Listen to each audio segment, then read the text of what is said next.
किसी विद्वान व्यक्ति ने सोच समझकर ही एक बात कही होगी कि विष दे के किसी को मार दो, पर विश्वास दे के कभी किसी को मत मारो। क्योंकि विष दे के जब किसी को मारा जाता है तो शायद वह एक बार में ही मर जाए, पर विश्वास दे के जब आप किसी को मारते हो तो वह जीते जी मरता रहता है, हर पल मरता रहता है। आप सभी को मेरा प्यार भरा प्रणाम। मैं हूं अंजना और आज आप सुनेंगे एक मज़ेदार कहानी अंजना यूके ब्लॉग से।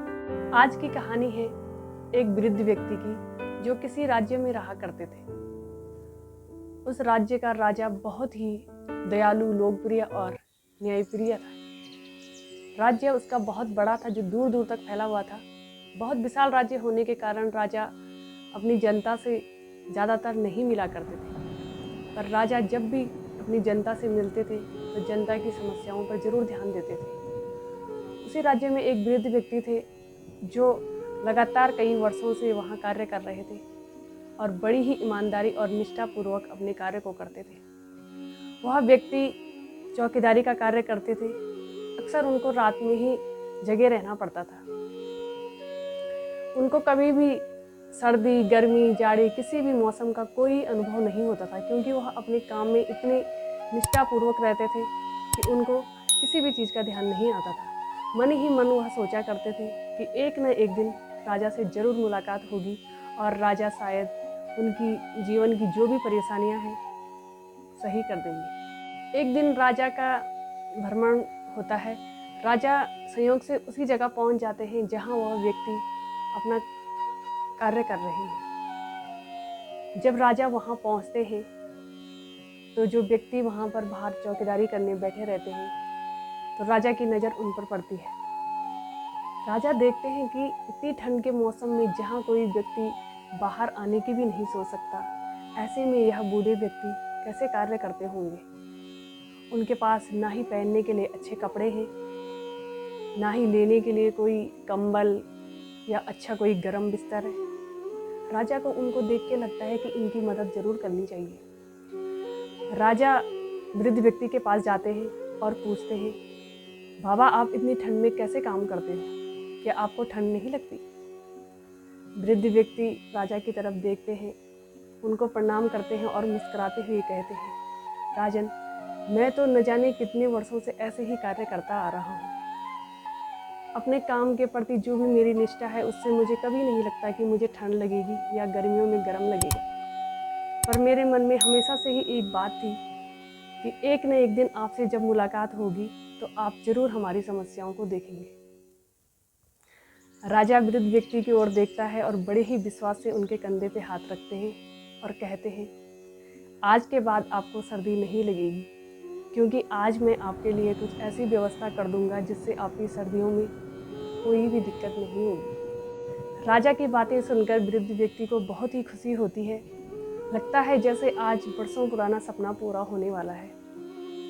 हम सभी लोग यही सोचते हैं कि कभी न कभी हमारी बात ऊपर तक जरूर पहुंचेगी और शायद उस दिन हमारे कष्ट दूर हो जाएंगे, पर शायद ऐसा होता नहीं है, क्योंकि ज़रूरी नहीं है कि जिस व्यक्ति से हमने इतनी उम्मीद लगाई हो वह हमारे लिए जब वो हमारे जीवन में आए तो हमारे जीवन में पॉजिटिविटी ही आई। ऐसा ही कुछ वृद्ध व्यक्ति के साथ भी आज होने वाला है।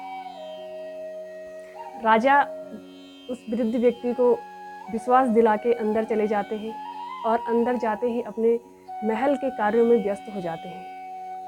उन्हें तो शायद याद भी नहीं होगा कि आज उन्होंने बाहर किसी को विश्वास दिलाया है। उधर वह बूढ़े व्यक्ति बड़ी ही उम्मीद लगाकर महल की तरफ देखते हैं और जब भी कोई अंदर से बाहर आता है तो उन्हें लगता है शायद उनके लिए कोई कंबल लेके आ रहा है, शायद कोई गर्म कपड़े लेके आ रहा है। इतनी ठंड तो उन्हें आज तक कभी भी नहीं लगी होगी जितनी सर्दी का आभास उन्हें आज हो रहा है, क्योंकि उन्हें पता है कि आज उनके लिए गर्म कंबल आने वाली है। इसी उम्मीद के साथ वह हर पल अंदर देखते रहते हैं। हर समय उनकी नज़र अंदर महल के दरवाजे पर टिकी है। इसी आस में, इसी उम्मीद में उनको राजा से जब बहुत ज़्यादा उम्मीद बढ़ गई तो उनको सर्दी भी आज बहुत ज़्यादा ही लग रही है।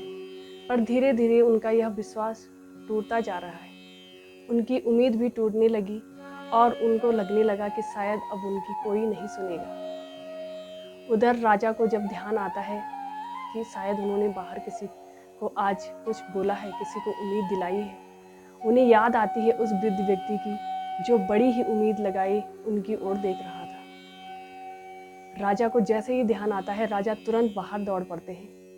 तब तक सुबह होने ही वाली होती है और राजा जब वृद्ध व्यक्ति के पास पहुंचते हैं तो वहां पर जाके वो भयभीत हो जाते हैं। वह उस व्यक्ति की तरफ देखते हैं जो दिन तक बहुत ही चमक के साथ वहाँ पर खड़े थे। उनके चेहरे पे इतनी चमक मानो कोई फूल खिल रहा हो। पर राजा को इस बात से बड़ा ही आश्चर्य होता है कि अब वह फूल कभी नहीं खिल पाएगा। वह चेहरा जो अब मुरझा चुका है अब कभी नहीं खिलेगा। राजा व्यक्ति के पास जाते हैं और उनको हिलाने की कोशिश भी करते हैं, पर वह वृद्ध व्यक्ति नहीं हिलते। तब राजा अपने सेवकों को बुलाते हैं और कहते हैं कि यहाँ पर जो ये व्यक्ति है इनको देखा जाए। जब सैनिक वृद्ध व्यक्ति को वहाँ से हटाने लगते हैं तो उनकी नज़र वहाँ पर पड़ती है जहाँ जमीन पर वृद्ध व्यक्ति ने शायद कुछ लिखा है। वह राजा को बताते हैं कि यहाँ कुछ लिखा है। तो राजा कहते हैं कि वहाँ देखा जाए कि उन्होंने वहाँ पर क्या लिखा है। तब वह सैनिक देखते हैं कि वहाँ पर क्या लिखा गया है। उस बूढ़े व्यक्ति ने वहाँ पर लिखा था कि आज जब राजा से मुलाकात हुई तो लगता था आज जीवन में चल रहे संघर्ष, सारी जो भी परेशानियां हैं सबसे मुक्ति मिल जाएगी। पर तब ये पता नहीं था कि राजन के मिलने से आज जीवन से ही मुक्ति मिल जाएगी। आज एक विश्वास टूटा है, एक उम्मीद टूटी है। शायद अब इसके बाद मैं जीवित भी ना रह सकूं, पर मैं एक बात बड़े ही दावे से कह सकता हूँ कि आज अगर मेरी मृत्यु होगी तो ठंड से नहीं होगी, क्योंकि मैं ठंड से आज तक कभी भी इतना भयभीत नहीं हुआ। ना ही किसी मौसम का कभी मेरे ऊपर कोई प्रभाव हुआ, क्योंकि मैंने कभी किसी से उम्मीद नहीं लगाई और अपना कार्य अपनी ताकत के अनुसार, अपनी सामर्थ्य के अनुसार करता रहा। पर आज राजन ने जब मुझे उम्मीद दी, बड़े ही विश्वास से कहा, तो मुझे लगा शायद आज मेरे जीवन का संघर्ष खत्म हो जाएगा। पर आज मृत्यु एक ठंड के कारण नहीं हो रही है। आज एक मृत्यु हुई है एक उम्मीद की, एक विश्वास की। राजा जब यह बात सुनता है तो राजा को बड़ा पछतावा होता है, पर यह बात राजा भी जानता है कि इस पछतावे से अब कोई फायदा नहीं होने वाला है, क्योंकि जब हमारे विश्वास से कोई मरता है, किसी का विश्वास हम तोड़ते हैं, तो वह व्यक्ति तो मर जाता है, परंतु जो हम उसके दोषी बन जाते हैं शायद उसका कभी कोई पछतावा भी नहीं हो सकता।